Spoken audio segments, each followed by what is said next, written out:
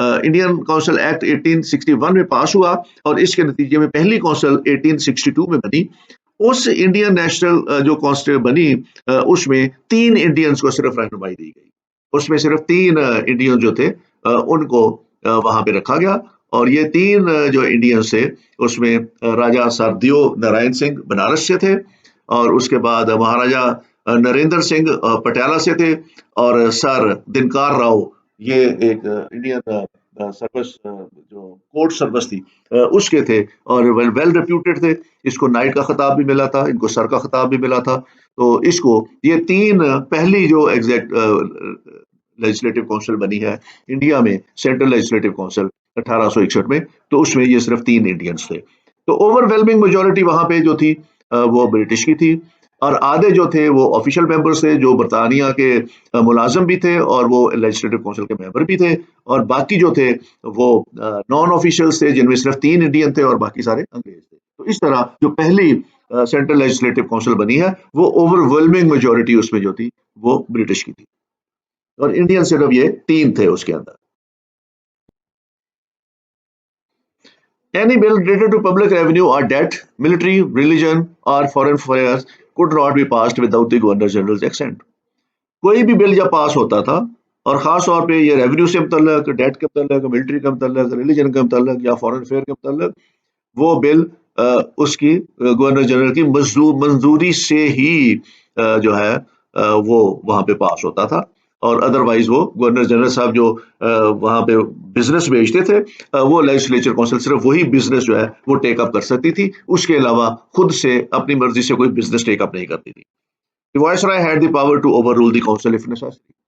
तो वायसराय के पास ये पावर भी थी कि उनकी तरफ से पास की हुई किसी भी रेजोल्यूशन को वो ओवररूल कर सकता था और ये पावर जो है वो secretary of state for India के पास भी थी कि जो इंडिया की लेजिस्लेचर काउंसिल है उसकी तरफ से पास किया हुआ कोई भी रेजोल्यूशन या कोई भी लॉ वो उसको ओवररूल कर सकता था। The governor general also had the power to promulgate ordinances without the council's occurrence during emergencies. ये पहले भी डिस्कस कर चुका हूँ पहली स्लाइड पे कि गवर्नर जनरल के पास ये भी पावर थी कि वो ऑर्डिनेंस जारी कर सकता था। The Secretary of State for India in Britain could also dissolve any act passed by the Governor General's Council. तो ये भी सेक्रेटरी ऑफ स्टेट के पास बड़ी पावर्स थी। तो ये 2 अफराद जो थे गवर्नर जनरल और उसके बाद या वायसराय या secretary of state for India, इनके पास बहुत ज्यादा वसी पावर्स थी कि वो कोई भी काम कर सकते थे और किसी भी लेजिस्लेटिव असेंबली की रेजोल्यूशन को ओवररूल कर सकते थे। There was a provision made for the formation of legislative councils in other provinces.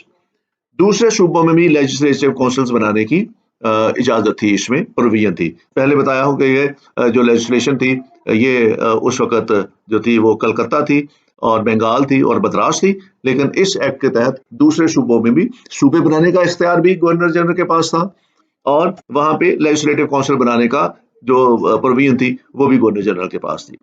New provinces could also be created for legislative purposes and lieutenant governors be appointed for them. सूबे बनाने का इख्तियार भी था governor general के पास था। Legislative councils were formed in other provinces. अब इनको देखते हुए जो लेजिस्लेटिव काउंसिल्स बनाई गई हैं वो बंगाल में बनाई गई 1862 में, नॉर्थ वेस्ट फ्रंटियर प्रोविंसेस में 1886 में बनाई गई और पंजाब में और बर्मा में 1897 में बनाई गई। तो इस एक्ट के तहत फिर आगे जो इंतजाम हुआ तो सूबों में फिर इस तरह लेजिस्लेटिव काउंसिल जो थी उनको बनाया गया। इसके बाद अगला बड़ा जो स्टेप उठाया जाता है ये इंडियन काउंसिल्स एक्ट 1892 में आता है। अब 1892 62 से लेके 92 तक का जो पीरियड है ये 30 साल का पीरियड है जिसके जरिए इंतजाम जो है वो इंडियन काउंसिल एक्ट 1861 के तहत जो है वो चलाया गया। अब 1861 के बाद चूंकि ये काउंसिल्स बन गई, मुल्क में सियासी सरगर्मियां शुरू हो गई तो सियासी जमातें जो है वो बनना शुरू हुई, तो इंडियन नेशनल कांग्रेस जो है वो 1885 में बनती है और 85 में बनने के बाद उन्होंने ये मुतालबा शुरू कर दिया कि इंडियंस को ज्यादा इंटीग्रेट किया जाए विद द पॉलिटिकल सिस्टम। तो उसके बाद फिर डिमांड जो है वो मुसलसल बढ़ता रहा तो इंडियन काउंसिल्स एक्ट 1892 आया और इसमें इंडियंस को थोड़ा सा ज्यादा इंटीग्रेट किया गया with the system. The act increased the number of additional or non-official members in the legislative councils as follows.